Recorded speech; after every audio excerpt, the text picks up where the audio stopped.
ఇక తూర్పుగోదావరి జిల్లా రంపచోడవరం నియోజకవర్గ పరిధిలోని మత్స్యకారులు 18 బోట్ల మీద 38 మంది చేపల వేట కోసం ధవళేశ్వరం నుంచి భద్రాచలం వెళ్లారు.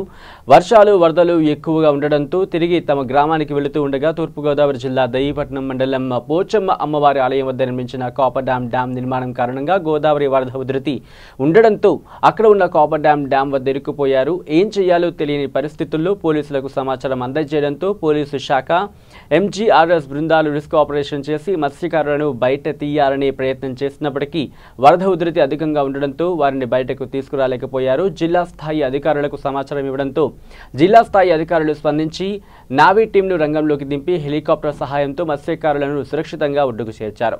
ఈ రిస్క్ ఆపరేషన్లో సుమారు 40 మందిని ఏ హాని జరగకుండా సురక్షితమైన ప్రాంతానికి తరలించారు.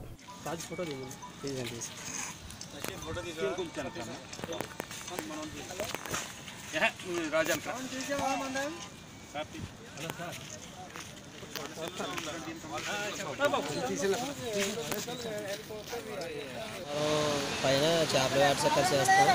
దాదాపు లేదంటే 30 సంవత్సరాల నుంచి చేపల వేట షికారు చేస్తున్నాం. ఈ సంవత్సరం ప్రతి సంవత్సరం వచ్చి పోతుంటాం. ఈ సంవత్సరం కూడా అలాగే వెళ్ళిపోదామని చెప్పి వచ్చేసాం. మాకు దీనికోసం మాకు ఏం తెలియదు.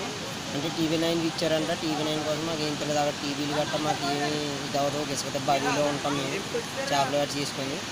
ఈ సంవత్సరం కూడా అలా 10 సంవత్సరాల్లో వెళ్ళిపోదామని చెప్పి వచ్చాం. గోదావరి బాగా ఇబ్బంది ఉన్న వల్ల ఇక్కడ ఆగిపోయాను అన్నట్టు 52 రోజుల నుంచి ఉన్నాం మేము. నాకు పడవ మునిగిపోయింది. ఎన్ని పడవలు వచ్చినాయి? మొత్తం 19 పడవలు సార్. 19 పడవలు 15 పడవలు 4 పడవలు దింపొచ్చాం. ట్రై చేద్దామని దింపుకొచ్చి మునిగిపోతే ఇంటికి లాగేసాం. మనుషులకి ఏం ప్రమాదం లేదు. దాదాపు లేదంటే 40 మంది ఉంటారు. ఫోన్ చేసి ఏం చెప్పారు? ఫోన్ చేస్తే మాకు దారి కన్నీ లేదని గోదావరి ఆటోలో ఉండిపోయాం, సెంటర్లో ఉండిపోయాం అని చెప్తున్నారు. అంతే కదా? ఏం పేరు నీ పేరు? శివాజీ.